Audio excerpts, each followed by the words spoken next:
Hi everyone, welcome back to Samcliffe Talks. Today we're going to be going through Ren's Chapter 7. Almost there, we're almost at the end. And what a journey we've been on so far, learning about all that Ren has been through in his suffering, in his trauma, in his plight to find a solution, answers, a cure, treatment that will work for him, for his illnesses and for his disease. And we're turning a page gradually, so it'll be interesting to see in this chapter how some of those answers start to come to light. So let's get going. Okay, Ren Chapter 7, here we go. Before he even had the test results, the doctor in Brussels glanced up from the form he'd asked me to fill out, and he said, "You have Lyme disease. We can run the tests, but I'm certain of it." I'd heard of Lyme in passing during my hours trawling the internet, but I'd never spent long diving into it. It was an extremely rare disease in the UK that you can get from tick bites, so it never really came across my radar. I sat there, puzzled for a moment. I said, can I get better? He said that many people go on to recover, some don't. Right. I wanted to ask him so many questions, but my mind at that moment was totally blank. The test results eventually came back, sure enough, positive for Lyme, and the co-infection Bartonella, along with many other biomarkers which suggested autoimmunity and immune dysfunction. My whole life I'd been waiting for this moment, to have something printed on a piece of paper that showed that I wasn't actually fucking crazy, that I could shove in the faces of anyone who'd made me feel like a hypochondriac or like a head case. But when the moment finally came, I felt numb. It was hard to rejoice. I had the lingering PTSD from the psychotic meltdown the year before, which made it pretty hard to break into the realms of happiness. Instead, I did what I always do. I got home, and I took to the internet, and I researched the best ways to escape. The summer that I got sick, I spent 2 weeks camping in a small festival in Dorset. One night, me and friends decided to climb a nearby hill to build a bonfire in the woods. On the way there, the fields were full of long grass and deer. 3 people, all my age, who all attended that festival, came down with ME or fibromyalgia-like symptoms over the course of the next year. One was a friend of the family who was shut in a dark room for years because the light would be too intense for him. Before that festival, he was bursting with life, a successful capoeira dancer, reduced to a zombie. Lyme disease seemed to be as much of a medical labyrinth as ME was. That's an interesting reference point there. I wonder, at this stage in his retelling, whether he was already aware that his friends had been struck with illness from that point in time, or whether this was news to him. Just to step back slightly, I wanted to just let that run because there was a lot of interesting detail in there, and surprised that he didn't feel a huge sense of relief from getting an answer to what he has. But like he said, he's had a lot of trauma, he's had a lot to deal with, and I think with all the twists and turns that he's gone through, it's probably just numbed him out, that he's not able to really grasp what this means for him. It's just another part of the journey. So, right, let's hear more from Ren. Lyme disease seemed to be as much of a medical labyrinth as ME was. On one side, there was a whole host of specialists who believed Lyme bacteria becomes chronic, evades the immune system response, can sometimes evade testing, and leads to debilitating symptoms unless treated with a long course of antibiotics. On the other side were doctors who claimed that Lyme can't persist. It's easily treatable with a 2-week course of doxycycline, and further symptoms following that must be due to an autoimmune response triggered by the Lyme, or perhaps an unrelated, undiscovered cause. I educated myself as best I could on all theories, trawling through research papers on PubMed, conversing people in support groups, often contacting leading Lyme scientists via email or phone to ask them questions. Lyme disease is caused by Borrelia, a spirochete bacteria that causes symptoms like extreme fatigue, confusion, joint pain, heart problems, digestive issues, anxiety, depression, and in extreme cases, hallucinations. So everything was adding up. I fell down internet rabbit holes of learning how Borrelia produces outer membrane vesicles, which contain outer surface proteins which can modulate your entire immune response, essentially dampening it for its own survival. It was a truly insidious pathogen, a smart one out of a twisted horror sci-fi. There would be online groups claiming it was created in a lab in Plum Island off America and weaponized. Due to the widespread suffering it seemed to cause, and given how hard it was to treat, it was easy to see how people gravitated towards these sorts of superstitions and speculations. The main thing that made my head swim was the sheer number of treatment options, in part a byproduct of the cognitive dissonance in the medical industry at the time. There were countless antibiotic protocols, herbal protocols, immune system modulating protocols, wackier ones where people would be stinging themselves with bees or swallowing certain helminth parasites to modulate their immune systems. This sounds like kind of the process that he's already been through, in a way, trying different remedies, different approaches. Bit of a wild, well, as it says on screen, I was going to say, it's a bit of a Wild West to explore, really, which isn't really what you need when you find out what you've got. And I'm hoping the doctors are going to say, look, this is the route you should go down, this is what we should try, rather than Ren being the one to make that call, because it just draws this out even longer. But as we're hearing, none of this is simple or straightforward, and everything takes time to find out what works for you. Okay, let's hear more. Cells with bees or swallowing certain helminth parasites to modulate their immune systems. It was a Wild West, and I wasn't so naive to be unaware that there were a lot of quacks in that space, selling people snake oil, financially taking advantage of desperation. Like a lot of the medical industry, I despise people and companies who see opportunity to profit from other people's misery. If you're watching this video and you're one of those people, I would highly consider switching your role in the world and being on the right side. One common factor a lot of these protocols seem to share was you would certainly get a lot worse before you got any better.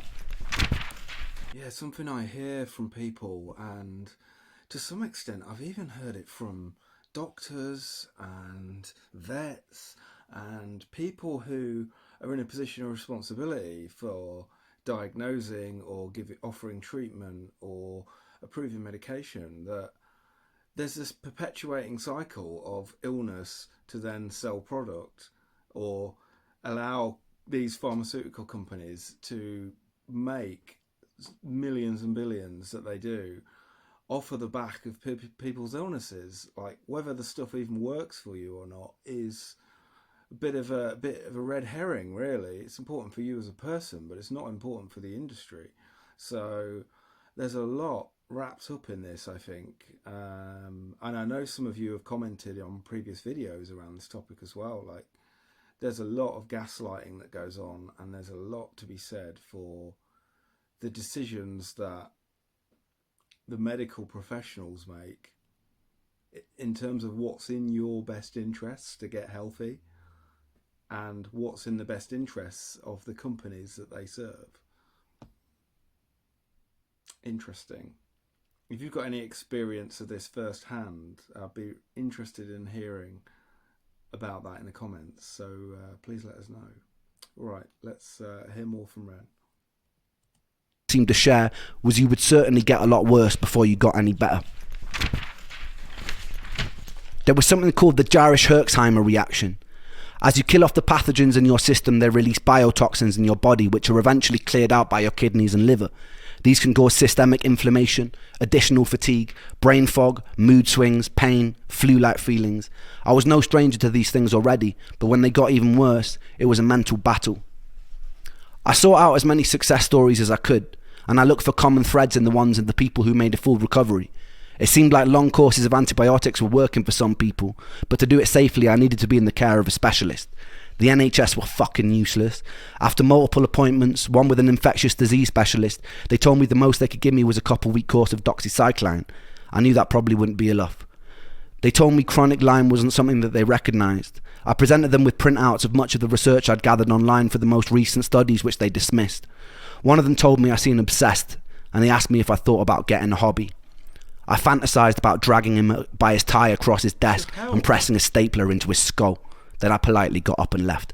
Doxycycline would lead to improvements for a short time frame, and then my symptoms would come creeping back. I tried many antibiotic and herbal approaches to treat the Lyme without much luck. I tried things like Rife treatment, which is essentially running an electromagnetic pulse. Why is he not getting given treatment options and pursuing them? Why is he having to do this himself? I don't get it. I don't understand it. Through your body in hopes that it will kill the bacteria. I was desperate. It seemed that America took Lyme disease far more seriously than the UK, which made sense as it was far more prominent there.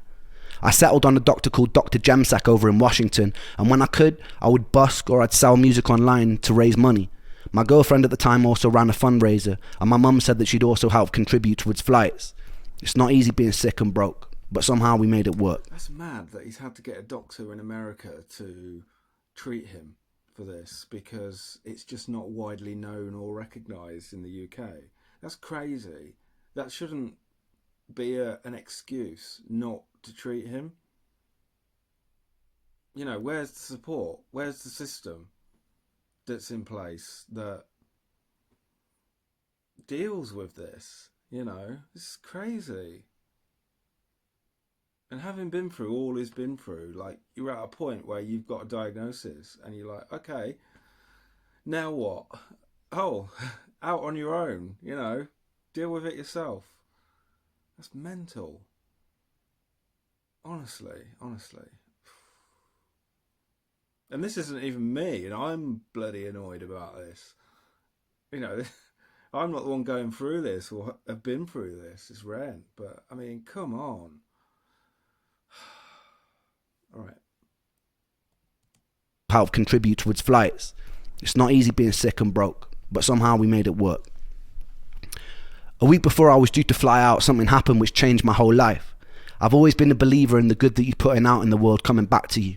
Luck, therefore, is more of a karmic consequence. When I was making video blogs, I wasn't doing it to build a following or for any sort of social merit or personal gain. I was doing it because I thought I was going to die. I was doing it because I wanted to feel like I'd left some sort of positive mark on the world, like I'd helped.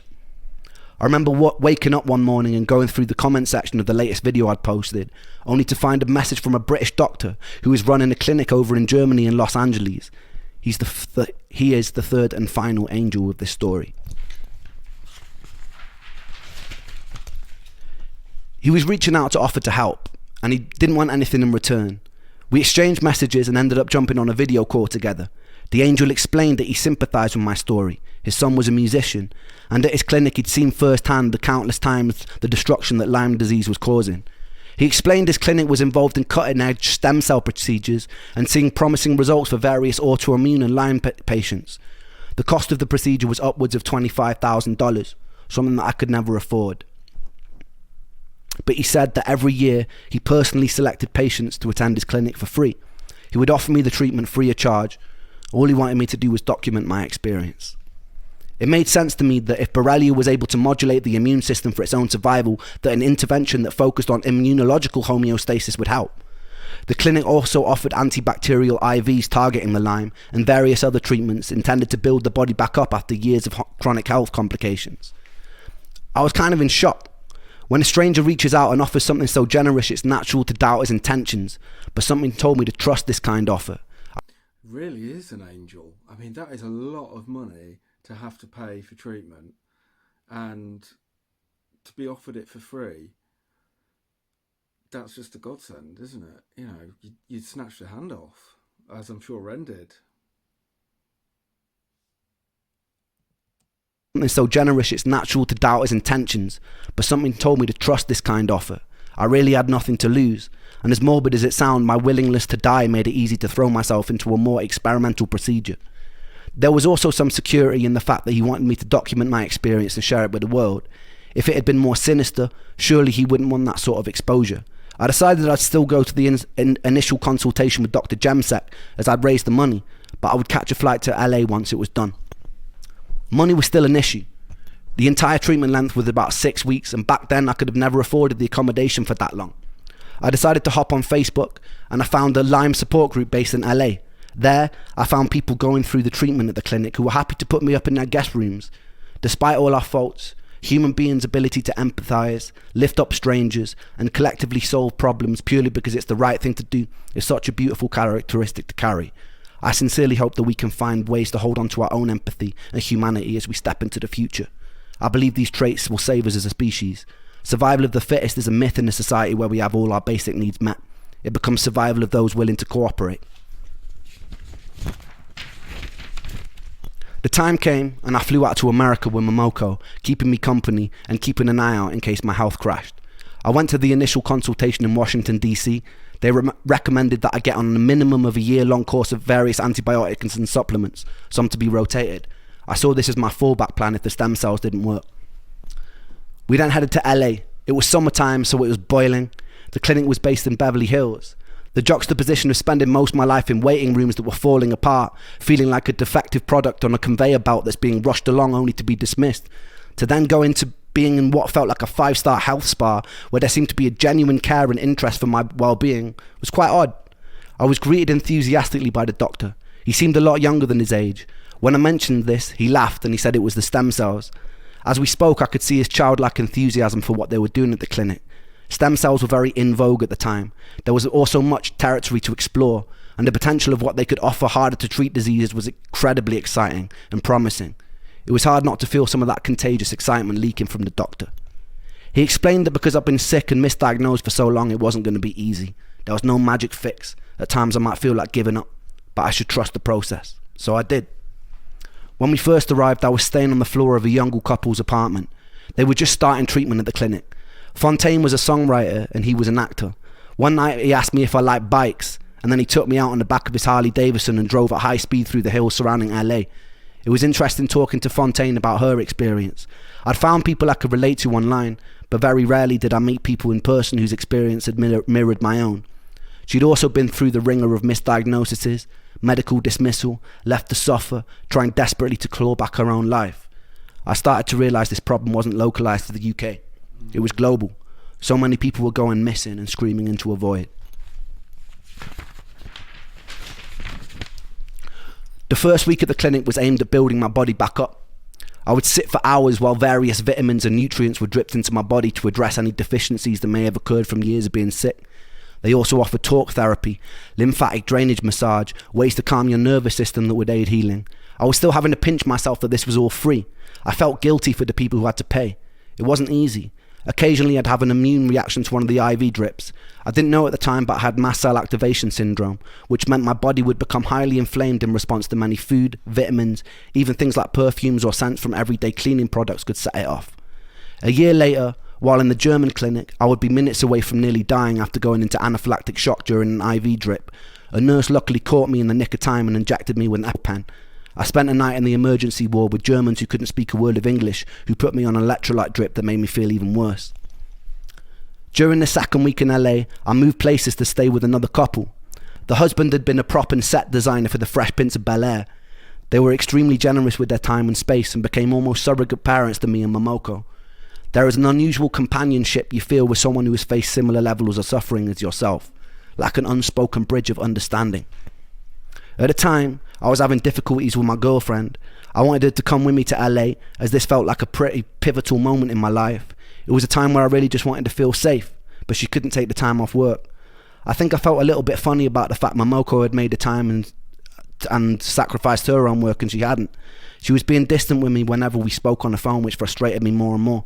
We ended up arguing a fair bit. I think this is the beginning of seeds that would soon grow into finding extremely difficult to be in relationships in general. I usually feel pretty unlovable, extremely isolated, very antisocial. I felt alienated, often bitter that most people go through their lives not knowing what it's like to hurt every day. That they didn't appreciate the freedom their bodies allowed them as they should. To be alive and to not hurt is a blessing. To be alive and not hurt is all I want. The day of the stem cell transplant finally arrived, and I was nervous, as you would be getting a giant fucking metal rod shoved into your skin. The doctors offered me an anti-anxiety med, and I was never one to turn down free drugs.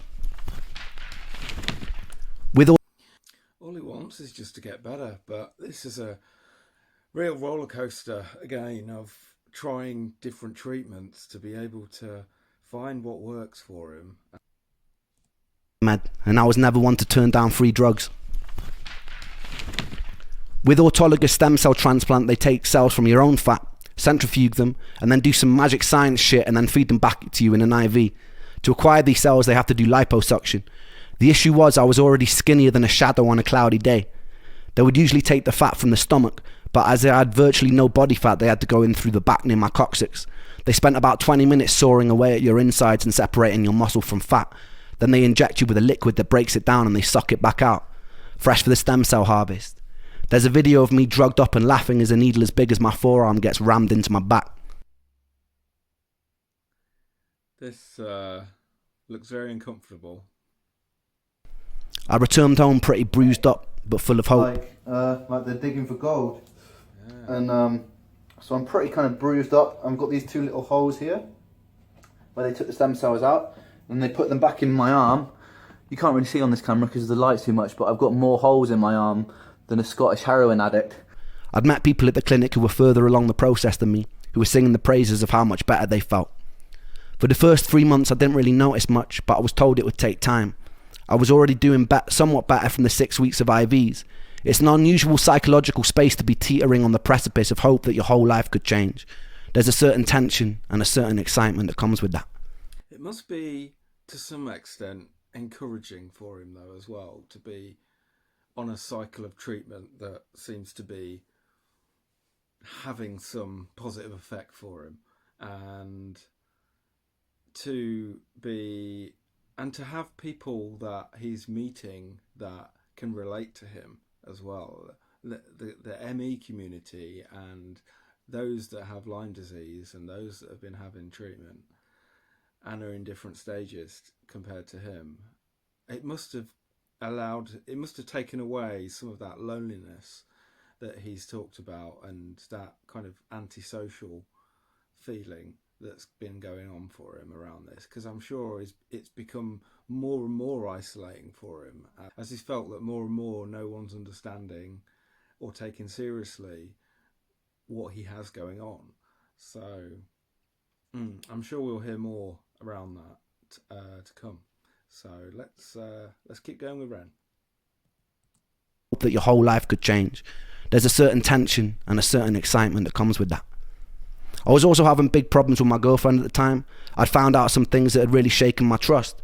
In retrospect, I should have just walked away then and there, but I held on because part of me blamed myself. In my sickness, I held people at a distance, so I felt like I deserved negative things.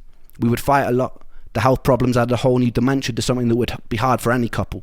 I couldn't trust that she loved me as much as she said she did because of certain things that I found out. A few months after the transplant, me and her decided to get away from everything and stay with a mother on the south of Spain. One night, we were sat on the grass, looking up at the sky, being surrounded by avocado and lemon trees. It felt like we were in some sort of Eden-like paradise. She asked me to marry her. It was her way of proving that she loved me and would always love me. And I said yes, but I meant no. Even when we went to pick out rings, I just felt scared. I lost the ability to trust love. I don't fully blame her for that. She was an awesome person trying to navigate a complicated situation. I blame my sickness. My sickness was an inseparable from me, and so I blame myself. After about a month of being home, she sat down with me one day and told me she decided to move to Australia for a year. She told me it wouldn't change anything between us. I had my doubts. That's a bit of a gear change to marriage proposal. To see you in a year, that's, wow, rocky territory. Despite the additional stress in my life, something amazing was happening. About 4 months after the stem cell transplant, I noticed the desire to leave the house. I noticed more colour in my skin. I joined a gym that was a 3-minute walk from my house. I started working out for the first time in years. Music started pouring back into my life. I was singing more. I was producing more. And this was all leading up to my favourite chapter so far.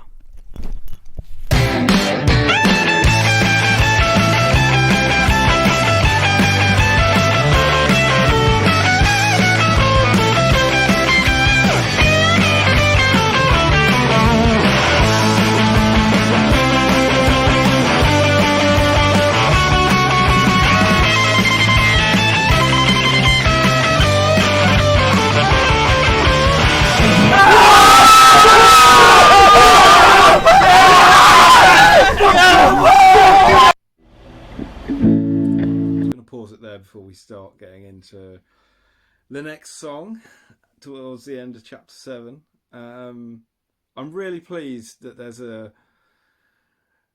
that so much progress has been made in this chapter, and he's ending on a positive. This is the first chapter. It feels like he's really turned a corner with his treatment, and he's getting better. He's getting stronger. He's starting to feel like he can live life a little bit, going to the gym, getting into music again, and feeling more positive and having more energy. That's a big step in the right direction, given the journey that he's been on so far. He must have been feeling so optimistic at that point in time, being able to start to do things and having that want and that will to start to do things again as well. It's such a, in itself, it's such a positive and crucial moment in what he's had going on, and it's very easy to not recognise that within the whole journey, but that's a real pivot point. So yeah, I'm pleased for Ren on that one. So I'm guessing we're going to be diving into a performance here, and I'm going to say it's with the Big Push, which was the second band or his current band that he performs with from time to time. But yeah, I haven't heard a lot from them, so let's let this unfold and see what we've got. Okay.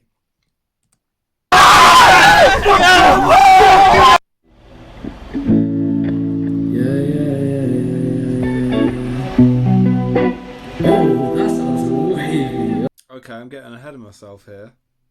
It's him performing with Sam Tompkins, who we talked about in the previous couple of chapters. Great. Let's go. Oh, shit. It's like I don't work, no. No flame to spark my girl. My Nike's laced in dirt. Shit. I feel like I'm treading on my own soul. My headphones only working on the left side, but I try to live the right life. My eyes wide and I strive to stop my demons ripping from the inside.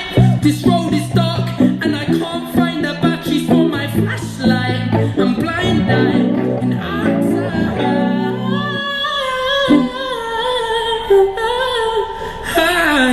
Ren, go.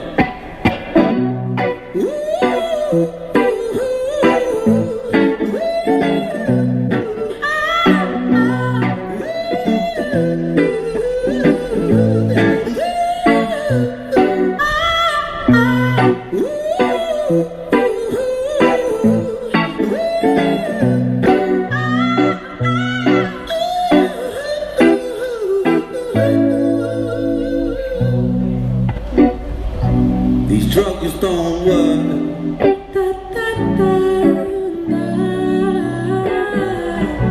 The pain, it takes control. Blood-stained shirt.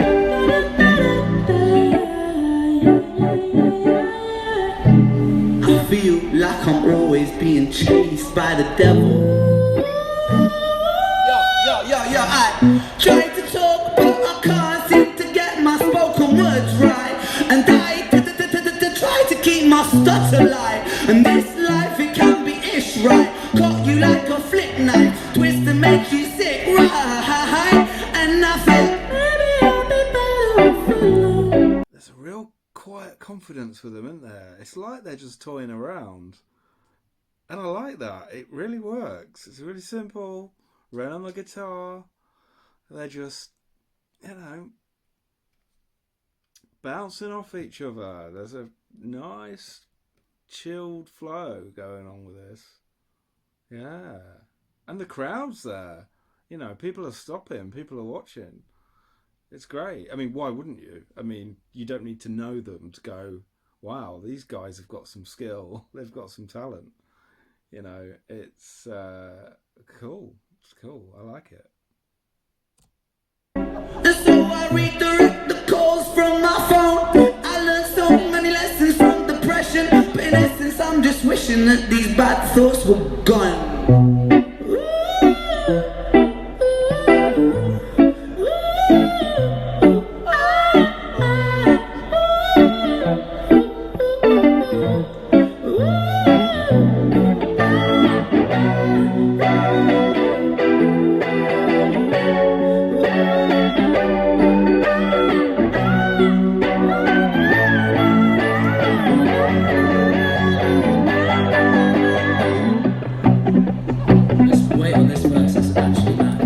Sam's got a range as well, hasn't he? Wow. I can see how the two of them bond so well vocally.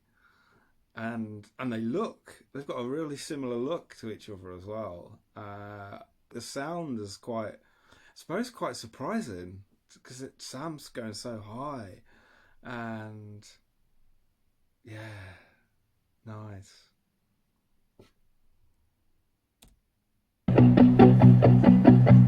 Sometimes I guess, sometimes it's when it's like time is against me. In my mind I kind of mind, yet though my mind it tortures me. But I shine, cause when I shine it's like my oh Lord, take this pain away.